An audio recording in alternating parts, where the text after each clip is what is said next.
Now, just leading on to wealth, you mentioned it. I'm going back to prophecy. I do not apologise for that because it was a fantastic week event.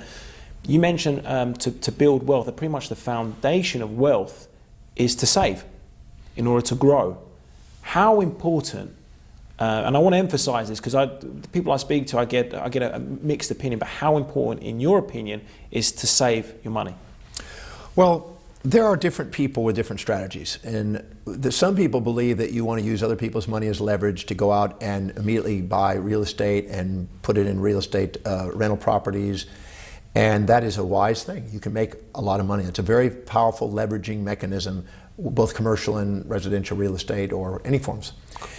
But the thing is people, if they end up leveraging themselves too far and they don't have the liquidity, it can destroy their wealth. Yeah.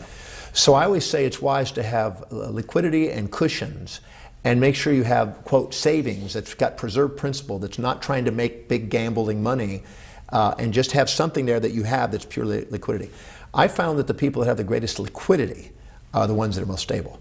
Because there's in the investment world, you got people that are savers and investors, and then you got investors and speculators. They're on that speculative edge. And they can make big money and they can lose big money. I know people that have been up $11 million the next year, down $3 million debt. I've seen people that go up $30 million and be down $10 million. I've seen all kinds of things out there. And so I'm not that way. I'm more the methodical, the tortoise and the hare. I'm the tortoise. I just keep saving. I keep investing. I leverage myself for various types of investments. I do the real estate. I've got rental properties. I also have other commodities, and I have art, and I diversify it.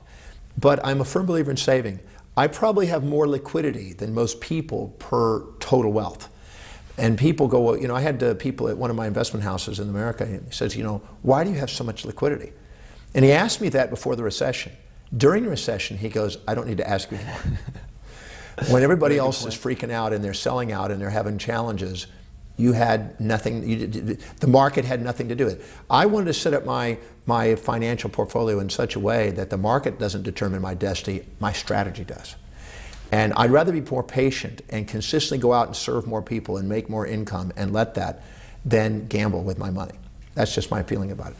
I don't think you have to gamble away to make a lot of wealth. But then the flip side is, well, interest rates are so ridiculously low. Why would you want to put all your money earning 2%, 3% rates of interest when maybe you can put it somewhere else and get 10% or 12% rates of well, you start out saving. You start out saving. Once you have cushions of saving and you've got reserves and cushions sitting there, I don't just keep it all in savings. I invest in the bond market. I invest in the stock market, blue chips. I've got large caps, mid caps, things of this nature. I've got also real estate. I've got commercial real estate. I've got REITs. I've got all kinds of things. I said I've got art. I just bought 2 more pieces of art the other day that I know are going up because I know he's about to die. Excuse the expression. But I mean, I diversify. And I find that, so it's not all saving. I don't just leave it in the bank. But that's where you start, though.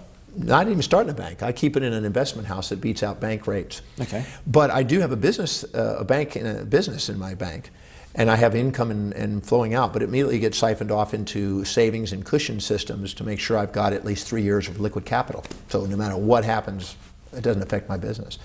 And I like that because even with the market cycles, sometimes you're down. But the Dow, I think, has gone down 18 months as max.